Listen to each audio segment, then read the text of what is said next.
Hi all, welcome to yet another video of Korean food.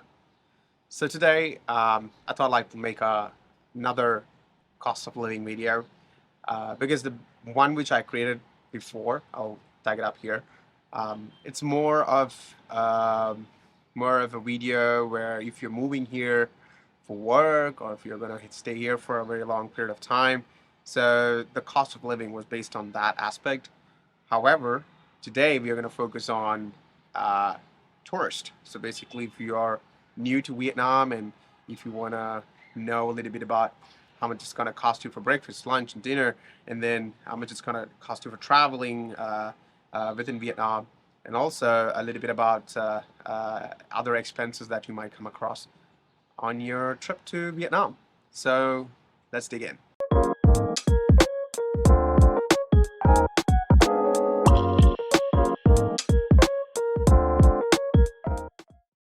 Okay, so right now I'm in my living room. Actually, my house is a mess because I'm living alone right now. Nung is not here. Nung is in Hayung, so she got into a new job and she's gonna work from there for 2 months, and then she'll be back. There is another update. I will give you guys that update real soon. But for today, we're gonna focus on living cost per day for tourists. All right, so let's get that started. Okay, so the very first thing that we're going to talk is about food. All right, so food here is so cheap. To be frank, there's a lot of cheaper options and there's a lot of expensive options at the same time. But considering the expense in U.S., all those European countries, is not so high here. It's a lot cheaper. There's no tipping culture here, so those kind of stuff doesn't exist so much. But I try to tip when I finish my meal. So yeah, that's there. But let's start with the breakfast, all right? So today morning I had a hamburger and a cup of Vietnamese coffee, which cost me in total like 35,000 Vietnamese dong, which is more than $1.5. So it's super cheap. However, you can have a very fancy breakfast and it might cost you like 100 or 200K, depending on where you go and what kind of food you eat. Because most of the food, if it's like fancy, I'm not talking about fancy, but if it is like a Western food, then most of the stuff that they need to cook that food is imported to Vietnam. So basically, it's going to cost higher.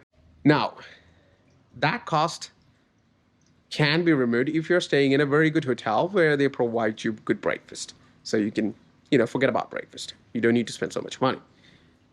But if you're staying in a hotel where they do not provide breakfast, then yes, you may have to, uh, you know, spend this money.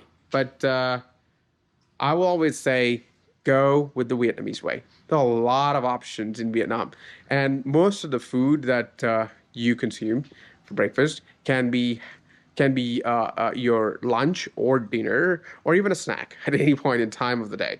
All right, so it's a couple of items like banh mi. There are different variations of banh mi. Soy is like sticky rice with chicken, with pork, and different varieties of that. Then you have bún bò, you have bún thịt nướng, you have pho, you have mì, you have hủ tiếu, you have bò kho. You have so many different type of dishes to try, and most of these dishes are available from morning to night. So basically, you can enjoy them during the day for breakfast and for lunch and dinner. There are dinner specific dishes and lunch specific dishes as well, like cơm ga, like cơm chinga. It's like fried rice with fried chicken and all that. It starts from afternoon. So there are different varieties of stuff that you can try. So these foods will cost you like 50K to 60K, max 70K, 70,000 Vietnamese dong max per food.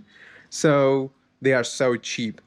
However, if you're gonna go with other meals like restaurant meals, then definitely it's gonna cost more than 100 or 150 or even 200K. So this is the same for breakfast and lunch. All right. Now coming to dinner. Dinner is the time when most of the travelers spend a lot of money because you might go to a fancy restaurant, you might drink some alcohol, have some beer, a bottle of wine, something like that. All right. So this is definitely going to cost you high. And the alternative to that is you can go to a Vietnamese beer club, which will cost you less. Or if you want to go even cheaper, you can go for Niao. I'm not sure if I'm pronouncing that word right. Niao. There you go. Niao is simply means that you are gonna be on the street side on a small chair like this.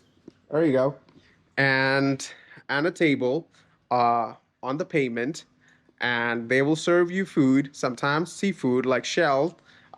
So those kind of places is a lot cheaper, and they serve good food and some good beer, and you can enjoy your time here. And that'll be so damn cheap, and you can have the Vietnamese way of having some beer and fun. So yeah, so that's a good alternative to going rather than going to a fancy dinner. All right, this dinner will be roughly around, if you're going for Vietnamese, roughly around 100, 200. If you're going for a beer club, it will be like 300, 400. If you're going to a fancy restaurant, it will go 500, 600.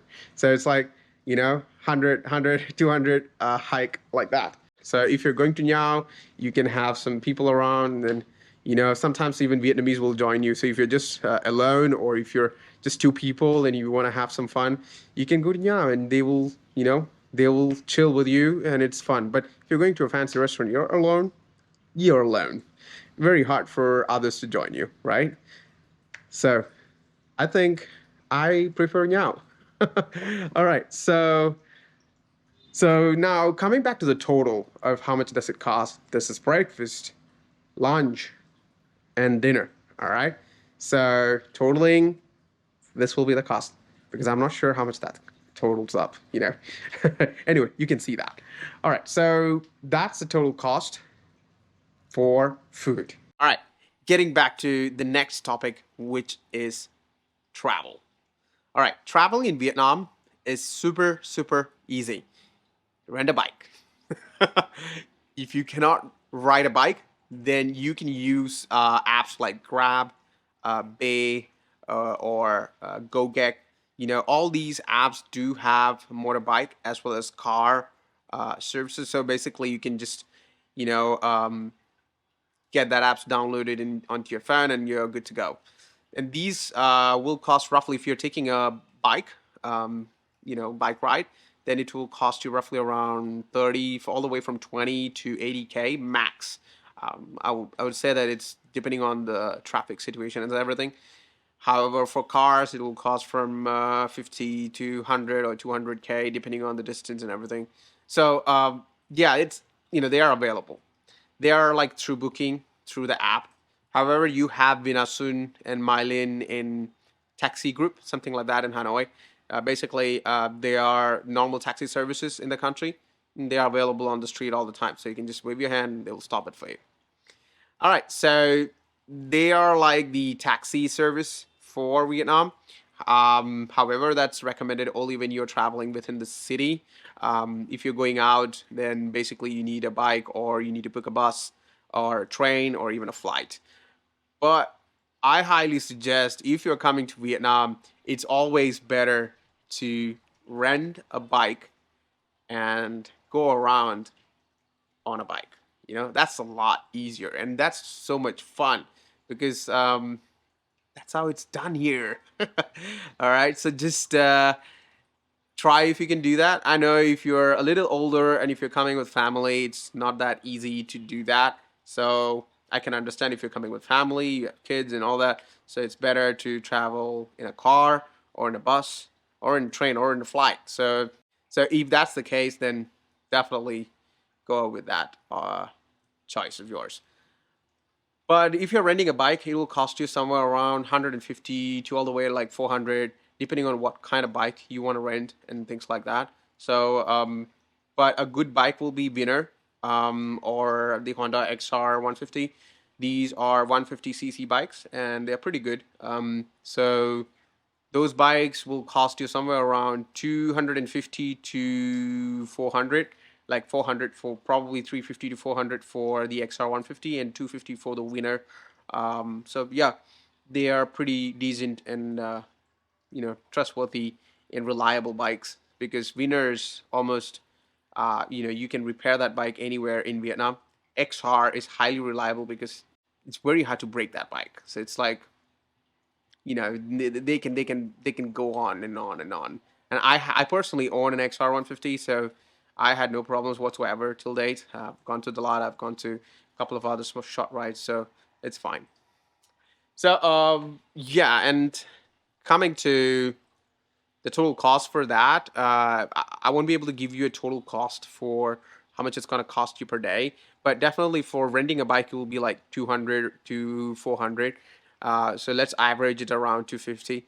And if you're just going to take a cab or Uber, or like not Uber, like Grab or Bay or GoGek, it's going to cost you roughly around 300 350 to 400K per day. All right, coming to stay.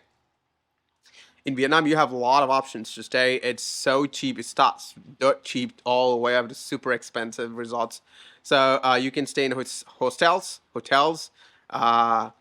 like Airbnbs, couch surfing, resorts. There are many different options for you. And I would say that a hostel will start all the way from $15, $10 to $15 and up. And resort starts from $25 and up. So, go to booking.com or Agoda or some other which you really love and choose the place that you want to go. And I'm pretty sure the average cost in Vietnam, like a normal hotel where you want to stay, it will be like 500 to 600,000 Vietnam dong. You can find a decent hotel for that money. So I would say let's consider that as a ballpark figure per day. So totaling the food, the travel, and the stay, it will roughly cost you this much. There, right here, this much. It's going to cost you this much money. All right, so now you also need some additional money for other expenses like shopping, parties, whatever you want to do in Vietnam. You will want to do some activities outside. So for that, I would say per day you can keep another million. You may not spend that much money, but that is something you can keep in handy. So yeah, that's pretty much it. That's the entire budget for Vietnam for a day. All right. So if you're coming, just multiply with the number of days that you want to stay here, and voila, you have a ballpark figure. So that's pretty much it. That's pretty much which I wanted to cover for today. Just to give you guys a ballpark figure of how much it's gonna cost you for your daily needs when you travel here in Vietnam. All right, so thanks a lot for watching this video. Hit the bell icon. Make sure you subscribe to this channel as well. I will post more videos going forward. But I'm a casual YouTuber. I'm not a full-time YouTuber, so I upload videos as and when I get free time so that I can shoot and post it out there. This is my hobby. I love creating videos. I enjoy taking photographs. So this is something which I want to keep doing. So I'll keep posting videos here and there. And stick around for the next video. And I will show you guys where I'm going to go next. Probably next week I'm heading to the northern Vietnam for an assignment, and we will go together there. All right. Take care, guys. And have a fun trip to Vietnam. And if you're in Saigon, just say hi in the comment section below. And by the way, if you want to know anything outside whatever I just said, put it in the comment section below, and I will see you guys there. Okay. Ciao for now.